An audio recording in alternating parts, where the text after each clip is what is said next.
আবার কবে দেখা হবে আমি জানি না, তবে একটা দাবি করে যাব, আমি সাইদি আল্লাহর এক নগণ্য গোলাম। যেদিন আপনাদের কাছে খবর হবে সাইদি পৃথিবী থেকে বিদায় হয়েছে, আমি আপনাদের কাছে শুধু দোয়া চাইব, আপনারা প্রাণ ভরে আমার জন্য দোয়া করবেন। আল্লাহ রাব্বুল আলামিন কিয়ামতে আমাকে যেন ক্ষমা করে দেন, আল্লাহ পাক তার জান্নাতের ভিতরে যেন জায়গা তৈরি করে দেন। আমি শুধু আপনাদের দোয়া চাই। আর কিয়ামতে আমি চাই যারা আমাকে ভালোবাসলেন, যারা আমাকে মহব্বত করেন, তাদের সংখ্যা আমি জানি অনেক অনেক অনেক বেশি।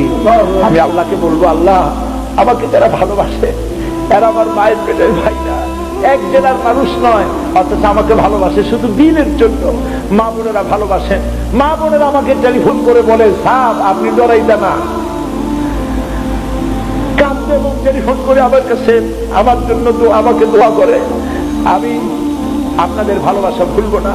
আমি আল্লাহর কাছে বলবো, রব্বুল আলামিন যারা আমাকে দিনের জন্য তোমার জন্য ভালোবাসে, কিয়ামতের দিন আমরা যেন তোমার জান্নাতে এক জায়গায় থাকতে পারি, তৌফিক দান করুন। আমি মাগরিবের নামাজের পর আপনাদেরকে নিয়ে আল্লাহর কাছে দোয়া করতে চাই। আল্লাহর একজন বান্দা বান্দিও দোয়া না করে যাবেন না। ফরজ নামাজ পড়ে 2 রাকাত সুন্নাত পড়ে তারপরে বসবেন, এরপরে আমরা সবাই দোয়া করে বিদায় হব।